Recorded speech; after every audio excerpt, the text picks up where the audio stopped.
Good morning. Welcome to Frank's School. This is the 154th day of the 6th year. First video of two. I decided I would do two today because the subjects are related, but it'll give me a chance to erase the board and sort of reset. Degrowth Conference. Now, in both cases, I'm going to be telling you about very current developments that have to do with Frank's School. I don't usually like to think of this really as a blog, like what's going on right now, although the last one was what's going on at Frank's School, but rather what comes out of a school. But in any case, these are recent developments. I'm involved with a very small group of people trying to create a make a conference occur about degrowth. Now, a word about degrowth. I have it. I'm afraid the cat's going to hit the camera. A word about degrowth. That word, it hasn't been in my vocabulary for that long. When I went through a long series, which I called Hydra in my head, where I was trying to identify the sources of so much of my strange thinking, or what seems strange to others. As I went through all that stuff, I went through, of course, decentralism. I am a decentralist and have been since about 1971 or something like that. And I continue to be. But I also finally arrived at degrowth. I mean, I knew about the limits to growth. Dennis Meadows and his wife, Donella. I knew about all that, and I discussed that. But anyway, I finally realized that there was this term degrowth. Came out of France, actually. Oh boy, I don't want to get his name wrong. Serge Latouche, I think, is his name, a Frenchman, and it was décroissance, décroissance, I think, in French. And then eventually, a lot of questions about how do you say that in English, and it became degrowth. Well, I don't want to go into the whole history of that, but in any case, my pursuing this led me to a man named Georgios Kallis, who had written a book just out this January of this very year, 2018, called In Defense of Degrowth. And I was so impressed with it, I emailed him, I contacted him, and we talked for a while, and he passed my name on to a man named Sam Bliss, who's an American. See, this man is a Greek, but he's an expatriate living in Barcelona currently, as far as I know. Unbelievable mastery of the English language he has. But anyway, he passed my name on to a man named Sam Bliss, who is sort of his American contact, as he said.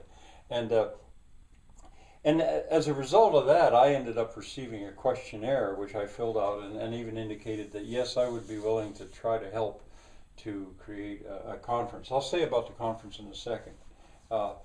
This eventually led to a woman named Louisa Abbott Galvão. I think I've got her name right here. She's Brazilian American, and they took the impetus.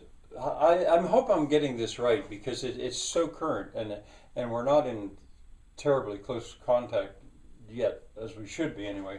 There's a Jean or Jean, I don't know, John, and there's others, about 12, and a bunch of them PhDs.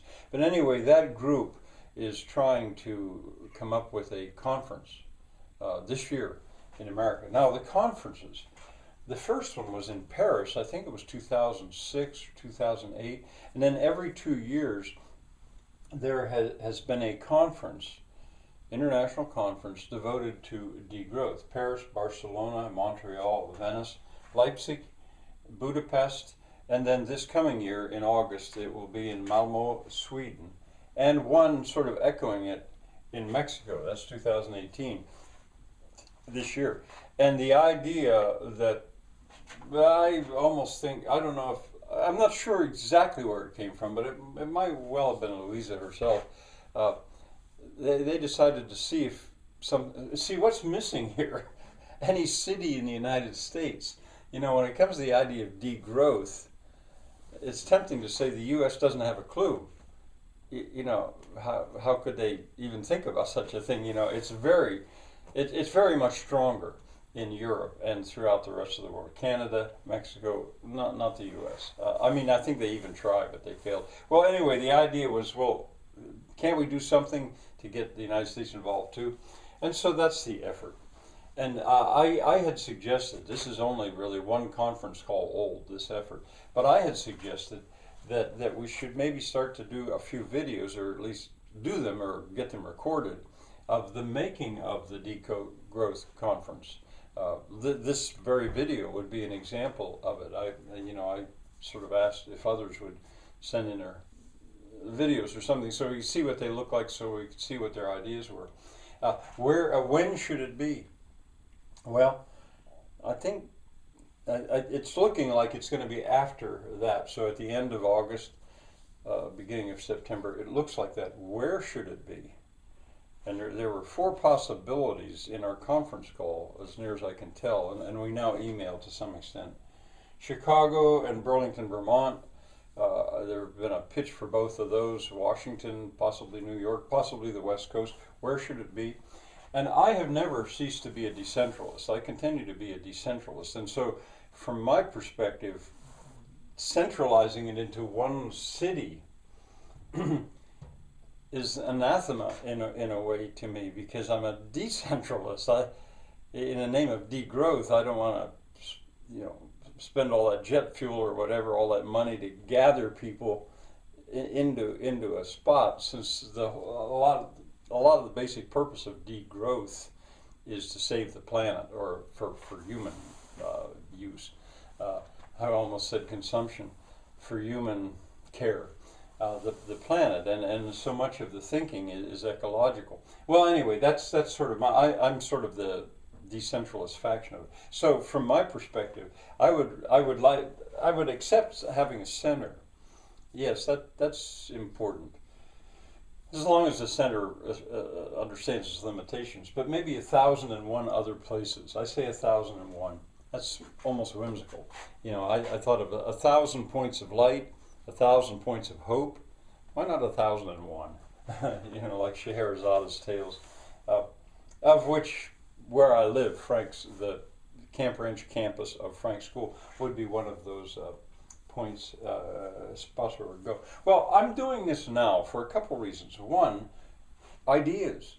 I mean, there may be 25 or 30 people that look at this video, maybe many more. You could comment. You could give me ideas. I suppose you could come aboard. I don't see why not, although at the moment the fact that our group is fairly small is probably necessary for this planning stuff. And I also put in here sort of, I can imagine it being like the de-gunning of America. Today, it's a Saturday, and there's a march on Washington, and young people have sort of risen up in protest against the armed world that they live in and that they go to school in, and all this. That's kind of one. I can almost imagine that, just like degrowing, well, de-gunning. These people are young. Well, he might not think of himself as so young, but these are young people that are doing it. Don't compare them to me. I'm almost, or I may be the oldest of them all. There might be one other guy who's just as old. These are young people. And it's thrilling in a way to see young people grab an idea and see what they can do with it. And us, we older people, I think we do well often to help them if it's a good idea. All right, well, I'll go on to the second video, which is related in a way. Bye for now.